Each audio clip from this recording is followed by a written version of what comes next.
नमस्कार दोस्तों, मैं सुमित यादव मौजूद हूँ आज जंतर मंतर पर और एसएससी जीडी के जो छात्र लगातार पिछले 1.5 महीने से दिल्ली में भटक रहे हैं, दिल्ली में प्रदर्शन कर रहे हैं, अपनी मांग रख रहे हैं। आज भी उन्हीं के साथ मौजूद हूँ यहाँ पर और इनसे कुछ बातचीत भी करेंगे आगे की वीडियो में। तो तब तक उससे पहले अगर आप लोगों को नहीं पता है तो इनकी क्या समस्या और क्या इनकी मांगे वो मैं बता देना चाहता हूँ। 2018 की जो वैकेंसी निकली एसएससी जीडी में पैरामिलिट्री फोर्सेस की, उसकी मेरिट लिस्ट पहली बार आई, दूसरी बार आई और तीसरी बार आई। पूरे इतिहास में ये पहली बार हुआ कि एसएससी ने 3 बार मेरिट दी और उसके बाद जो तीसरी मेरिट में इन सभी छात्रों को बाहर निकाल दिया। जब 2018 में वैकेंसी आई तो 60,200 वैकेंसी थी, लेकिन जब मेरिट लिस्ट में नाम आया तो केवल 54,000 लोगों का आया। तो वो जो 6,200 लोग बाहर हुए, ये वो लोग, ये वो 6,200 जिनको मेरिट से निकाल दिया गया, जिनको उस कट ऑफ में नहीं लिया गया।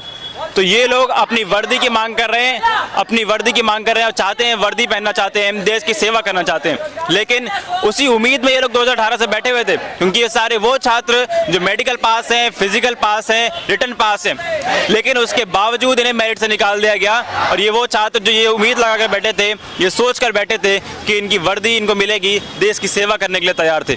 लेकिन एक क्षण में, एक पल में इनका वो वर्दी पहनने का सपना, वो देश की सेवा करने का सपना तोड़ दिया गया। और मैं बार बार कहता हूँ, ये समस्या सिर्फ इन्हीं छात्रों की नहीं है, ये समस्या सिर्फ एसएससी जीडी की नहीं है, ये समस्या देश के सभी नौजवानों की, उस पूरे युवा वर्ग की है जो अपनी पढ़ाई पूरी करके बैठा है लेकिन बेरोजगार है, नौकरी नहीं है। प्रधानमंत्री कहते हैं कि 2014 में कि 2 करोड़ रोजगार हर साल दिए जाएंगे। तो सवाल उस पर उठते हैं कि कहाँ गए वो 2 करोड़ रोजगार। 2 करोड़ रोजगार देने की बात छोड़े, जिनके पास रोजगार था, जो काबिल थे, जो लायक थे, उनको भी रोजगार नहीं दिया गया। उन लोगों को भी अपने रोजगार के लिए, अपने हक के लिए इस तरीके से सड़कों पर बैठना पड़ रहा है। लगातार मैं पिछले कई दिन से एसएससी जीडी की तस्वीरें दिखा रहा हूँ आप लोगों को। ये हैं तस्वीरें, ये हमारे देश की तस्वीरें हैं, ये हमारा देश है, हमारे देश की तस्वीर इस तरीके से, क्योंकि युवा, हमारे देश का युवा जो कि 60% है, उसकी ये तस्वीर है। देश के सारे युवा की तस्वीर है। अलग अलग राज्य से, देश के कोने कोने से युवा यहाँ मौजूद है। कोई महाराष्ट्र से, तो कोई उड़ीसा से, कोई बंगाल से, कोई असम से। सभी से बात करेंगे, लगातार इनकी बातें आप तक पहुंचाने की कोशिश भी कर रहा हूं। आप सुन भी रहे होंगे लगातार कि इन लोगों की क्या मांगे, क्या समस्याएं और आगे से क्या हो रहा है। अभी तक कोई भी इनकी बात, कोई भी इनकी मांग नहीं कर रहा है। आगे चलते हैं, सभी से बात करेंगे। आगे की लाइन में लड़कियां देखें किस तरीके से लड़कियां बैठी हुई हैं, तमाम राज्यों से लड़कियां आई हैं। तो ये तस्वीरें हैं, बेटी बचाओ बेटी पढ़ाओ का नारा देते हैं, बहुत हुआ बेटियों पे अत्याचार, अब की बार बीजेपी सरकार का नारा देते हैं। लेकिन ये तस्वीरें हैं देश की लड़कियों की, ये तस्वीरें हैं देश की बेटियों की। जरा बात करेंगे इन सभी लोगों से। तो मैम, क्या नाम है आपका? प्रगति राय। कहाँ से हैं? यूपी में चंदौली जिले से। चंदौली से हैं। तो अब आपको गाजीपुर बॉर्डर में जो शरण पिछले एक हफ्ते से आप थे, अब गाजीपुर बॉर्डर से भी आपको हटा दिया गया वहाँ से। अब नहीं क्या, हम लोग खुद से आए हैं। तो आप खुद से आए हैं, अब आगे कहाँ जाएंगे? अब हम लोग रोड पे ही रहेंगे, जितने दिन प्रोटेस्ट चलेगा अब हम रोड पे रहेंगे। अभी तो यहाँ कब तक के परमिशन है जंतर मंतर पे? अभी तो आज ही भर की है, आज की है। शाम को 4 बजे तक। इसके बाद कहाँ जाएंगे? इसके बाद रोड पे रहेंगे। अभी हटा दिया जाएगा, उससे पहले भी क्योंकि आप घूम रहे थे रोड पे थोड़े, तो 1 महीने से रोड पे घूम रहे थे, फिर घूमेंगे। तो चलिए, मुस्कुरा के जवाब दे रही हैं कि पहले भी रोड पे घूम रहे थे और आगे भी घूम लेंगे। तो आगे की क्या आगे का कैसे होगा? इतने सारे हम छात्र देख रहे हैं और मैं बार बार बोलता हूँ, सिर्फ इन लोगों की बात नहीं है, बात उन सभी लोगों की जो ऑल मेडिकल फिट है। तो किस तरीके से लड़ाई जीती जाएगी? लड़ाई तब भी जीती जाएगी जो घर हमारे भाई बहन बैठे हैं उनको भी आना पड़ेगा, तभी जीत सकते हैं हम। तो चलिए, मैं भी लगातार अपनी वीडियोस में कई बार ये बोल चुका कि जो लोग कमेंट में लिखते हैं कि ऑल मेडिकल फिट ज्वाइनिंग दो, कहीं कोई असम से लिखता है तो कोई तमिलनाडु से लिखता है, वो लोग आए यहाँ पर, दिल्ली आए, इनका संख्या बल बढ़ाएं ताकि ये जिनको मजबूती मिले, क्योंकि संख्या बल से मजबूती बढ़ेगी। और भी लोगों से बात करेंगे, चर्चा करेंगे, समझेंगे, क्योंकि ये है तस्वीर हमारे देश की बेटियों की। क्योंकि जो नारा दिया गया था 2014 में, बहुत हुआ बेटियों पे अत्याचार, अब की बार बीजेपी सरकार, बहुत हुआ बेटियों पे अत्याचार, अब की बार मोदी सरकार। तो ये है मोदी सरकार का राज और ये है बेटियों पे जो अत्याचार किया जा रहा था उस पर रोक। आप तस्वीरें देख रहे हैं, तस्वीरें गवाह हैं। और भी लोगों से बात करते हैं, लगातार नारे लगाए जा रहे हैं कि एसएससी की तानाशाही नहीं चलेगी। चलिए और लोगों से बात करते हैं कि क्या तस्वीर है। चलिए, क्या नाम है सर और कहाँ से हैं?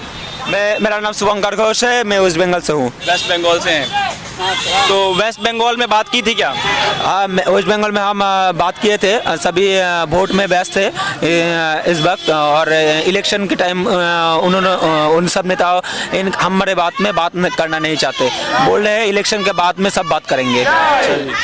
तो क्या लग रहा है, क्योंकि अब गाजीपुर बॉर्डर से भी आप लोग यहाँ आ गए हैं, अपना बैग वैग लेके सब कहाँ जाएंगे?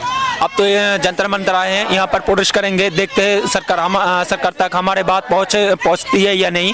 हमारा यही मकसद है, हम जब तक हमारा ज्वाइनिंग नहीं मिलता हम यहाँ से नहीं हटेंगे। जब तक ज्वाइनिंग नहीं मिलेगा तब तक हटेंगे नहीं। तो ये मांगा। आप कहाँ से हैं सर? सर मैं बिहार से आया हूँ। बिहार से हैं। क्या नाम है? मेरा नाम शिवम राज है सर। शुभम राजेश जी। क्या लग रहा है सर, क्या सुनी जाएगी मांग आप लोग? हाँ सर, हमारी मांग इसलिए सुनी जाएगी क्योंकि हम देश के युवा हैं, और युवा का विपरीत अर्थ होता है वायु। अगर वायु अगर सही दिशा से चलती है तो देश को उन्नति की ओर ले जाती है। अगर ये वायु किसी कारण से अगर ये उल्टी चली जाती है तो तूफानी एक मौसम का भी जन्म होती है। आज सरकार हम लोग को 54,000 को फिट करके 55,000 को ये अनफिट इसलिए किया क्योंकि सरकार चाहती है कि मैं अगला भर्ती लाऊंगा तो उससे पैसे कमाऊंगा। सरकार की मुद्दा ये है, जो बेरोजगार हैं हमारे से ही पैसे लेकर के हम ही को रोड पे बैठा करके, आखिर हम जो देश के सेना हैं, आज हम देश की रक्षा करना चाहते हैं, जो सरकार है हमारी उसकी रचना करना चाहते हैं। आज हम मंत्री विधायक सभी के पास जाते हैं तो गृह मंत्रालय जो अमित शाह हैं सो वेस्ट बंगाल घूम रहे हैं। अरे आप कहते हैं कि हम चुनाव जीत जाएंगे, ठीक है चुनाव जीत जाएंगे तो क्या भरोसा देते हैं कि हम लोग को ज्वाइनिंग हो जाए? हम लोग जो यहाँ पे 1.5 महीने से प्रोटेस्ट कर रहे हैं, हम लोग किस स्थिति में आ रहे हैं? हम लोग किसी के घर के ऐसी स्थिति है कि वो भीख मांगने पे तुला है। कोई मंत्री विधायक का बेटा नहीं है जो ये चाहता है कि कांस्टेबल में जाए। कोई है तो वो सामने आकर दिखा दे। केवल सरकार बेरोजगारों का नंगा नाच कर रही है। बीजेपी सरकार को मैं गलत नहीं ठहराता हूँ, पर बीजेपी सरकार जो वायदे की लोगों को रोजगार देंगे उस रोजगार पे खड़ी नहीं उतरी सर। मैं यही चाहता हूँ और सरकार से बस यही विनती करता हूँ कि हम सभी भाई बहन जिसे कहा जाता है कि बेरोजगारी खत्म करके एक देश की उन्नति को बढ़ाया जाए, सरकार से मैं विनती करता हूं कि सभी को ज्वाइनिंग दिया जाए जिससे देश का सेवा करे और हमें भी गर्व हो, इस देश को भी गर्व हो। चलिए ये है देश की तस्वीर, क्योंकि जो वादे लगातार किए गए थे ये बिहार से हैं। बिहार में भी हाल ही में चुनाव हुए तो 19 लाख रोजगार देने का वादा किया गया था। अभी बंगाल में है तो बंगाल में 75 लाख रोजगार का वादा किया गया है। तो जहां चुनाव की गाड़ी जाती है रोजगार वहीं पहुंच जाता है। तो ये तस्वीर है चुनाव की गाड़ी के साथ रोजगार अब बंगाल में है, और ये तस्वीर देश के युवाओं की, देश के युवा बेरोजगारों की ये तस्वीर है। 2 करोड़ रोजगार पर सवाल उठते हैं, 19 लाख बिहार के रोजगार पर सवाल उठते हैं। तो सवाल इसी तरीके से उस बंगाल के चुनाव पे भी उठते हैं कि क्या बंगाल में जो 75 लाख रोजगार देने का वादा किया वो दिए जाएंगे या नहीं दिएंगे, या फिर वो भी एक वादा ही रह जाएगा। तो ये तस्वीरें हैं, मिलेंगे अगली वीडियो में इन्हीं तस्वीरों के साथ। तब तक के नमस्कार। तब मैं आपको लगातार दिखाते रहूंगा जंतर मंतर की तस्वीरें, यहाँ पर क्या हो रहा है, आगे की खबर भी दिखाऊंगा और कुछ और लोगों से भी बात करेंगे अगली वीडियो में। तब तक के नमस्कार, खुश रहें, स्वस्थ रहें।